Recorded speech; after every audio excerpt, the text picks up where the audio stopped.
Tamu ka duwi ya pan. Ha. Hayang tangan uko.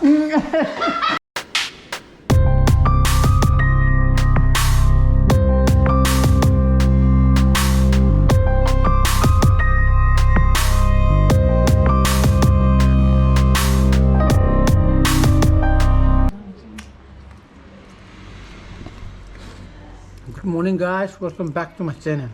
I'm Noai Bene Kali. I am Noai Pau. Hi Katra. Malang blog to Budi. I Kwang Jai second opinion Loboina, spine specialist ma Ying Tarena, height and a qua. All ladies from my Tabidi. Hung never tamo, madam. Ready to lose so high taco. More than more extra Yingale. SS Healthcare. SS Healthcare ki ko henga le monda od man kam to de nangi sabuji nangi bone gi structure ji kam to de Sa ga ngang gi haibra ngang ga lo sa gi haibra ma to lo duna yedana od man kam to de ko te nangi bone je haire bo ko ai x-ray to odon wakhan yam yang ye nungai ra ko haidi ato haidi second opinion numuk lo ron mina odun hojik cha tuijina hojik doctor PMR की doctor में ताने लोग तो वो PMR से उन्हें तो करीब फिजियो मेडिसिन एंड रिहेबिलिटेशन हाइब्रा जो की डॉक्टर में ताने लोग तो वो बागेगा हज़ चक्कर का तो वो तेरे भाई तासे ले पुनी पांडे ये नहीं हाइरे वो और ताने लोग का कहने कोई नो तो मुखा ये मगे तो नियम नुंगाई रे को सिंगरांग उन्हें क्या हराव रे Modern Bow Tanner put Hadia Haraputico Adoni Aduna Sandini a plan boy when born Punganida Kumana Bakta Trawi Yang Saluni Man Hojik my Tabok Kerni Sandi or a Jew Sandi or in Pima Tabok Sagarni didn't worry about Lora I didn't check support to Holland Come on say bye bye Ore nang agan hek cha le pa pa chana pa na mo pa tin ma bo ki mo tin mo dum sa sa sa ki pro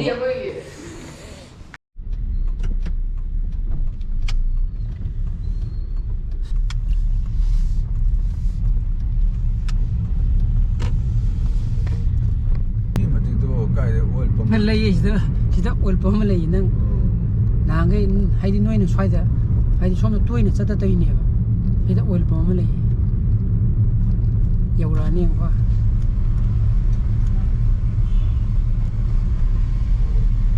Lady, she lays oil bomb. Lane 02 with high. This is Brava.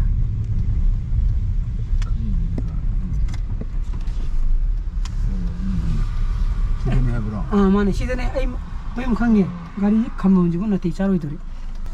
So, doing a tata me. A song one doing a tap and a paduma.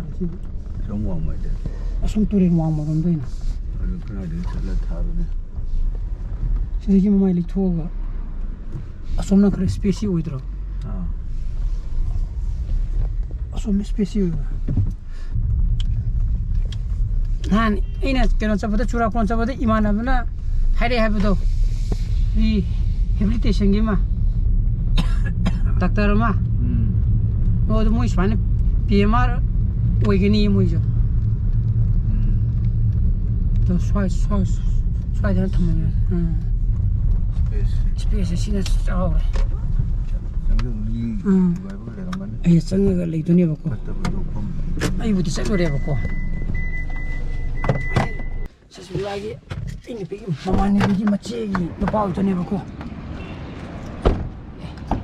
I don't touch a movie. I don't you never out there, you never take what they have to be walking that report to you on a happy moment. I get hit after now here. Then a year or somewhere call Dr. Mamings in education, Dr. N. Jugindro have a call. PMR Bangalore ko. Neuro rehabilitation. Aduna Jenim skin evo ko. Ay gidi imana bi ay ni pigi ko Sajipla gi mamana bi gi machi gi mapane ba ko Mirang haira podagi yengure hetuna kem tawroi kem tu tawdi haira do gi phaikan da khara stiffness khara lei ba ko magi mogi exercise khara to pakanda adun madudum tawro adugo dum phani duna phaikan gi ngasai gi hamstring gi stiffness lei ba dum madunu jumaram moiraga adum khwang na bai yawe na hai ba ko aduna madugi exercise tawro adugo supplement khara thare sanabni na aduna kem tawro ro haire adum sanu kem tawro in haire fazana paming up tawraga yam nungai re ko wakan yang ja sudi kada ai nang bi o sila adi kom sama chache nang i pose asada leram de di pauna baza dum phawr ga thora khaji adu da di pauna baza ki phawma sing de di adu hida thi ade na sin da ai chato le bi na o daga wa ha ga dum lakhi ar thora ko ya re na dan exercise tu fazana dum tung ko dum taw ya re madu exercise tu mako ado mana manga takire ado chana ba ya ha jo khar ha le kine muscle stiffness lai ha khange na khong du tek tek lakti do aduna sum stress to masando marin chatra du sum chimni chimbi le re de inflammation tau ta dane ai le kine yaksang patung chala yaksang matung april da gi wena sakani da adana wakhandi met pada kho pada khong tek tok pada adu kem na de ha do adu position sharu gi adu aina dum haidana ai narakana di sigi jaga dan naina aina ta idana hojiki na de ba adu me pakanda na de itna chasaragi na pungama tasle ko sana pasu hale ko deri company stele ho re bonium ke sala na ba ko sidari madan bon pungani de kini hawdu je dan minute 30 mu kai mu le ga di thokrani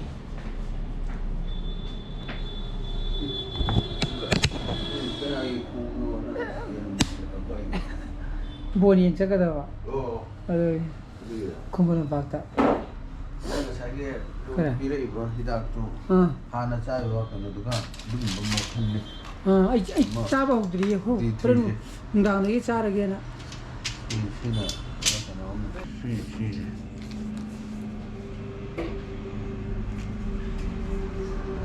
second ayurvedic medicine hai thar janu min manga mu le thokar ji ko 5 minutes mu le ra ko kumana ba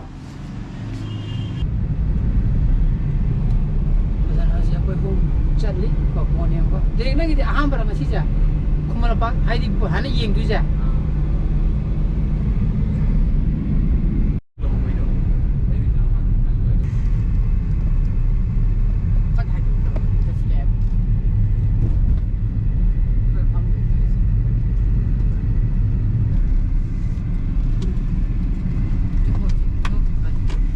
masi di mi yamam de ha ha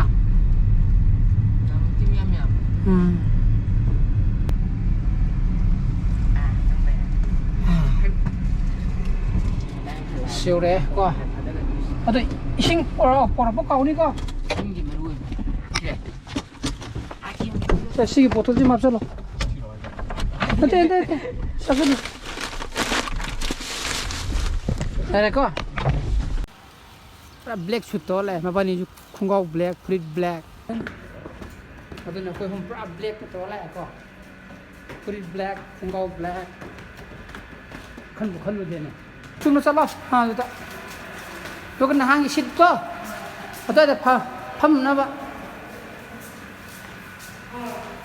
ở đây chúng nó sao lo chúng nó thôi luôn là ôi lo xôm đi rồi 145 ta cái này ha cái này sao mà này xôm đi cả chứ xịt đi cả chứ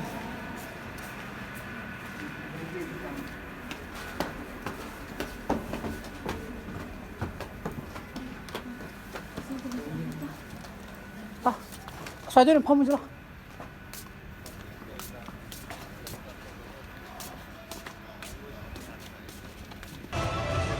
이거 뭐 어떻게 할까? 어디 할 가스니가.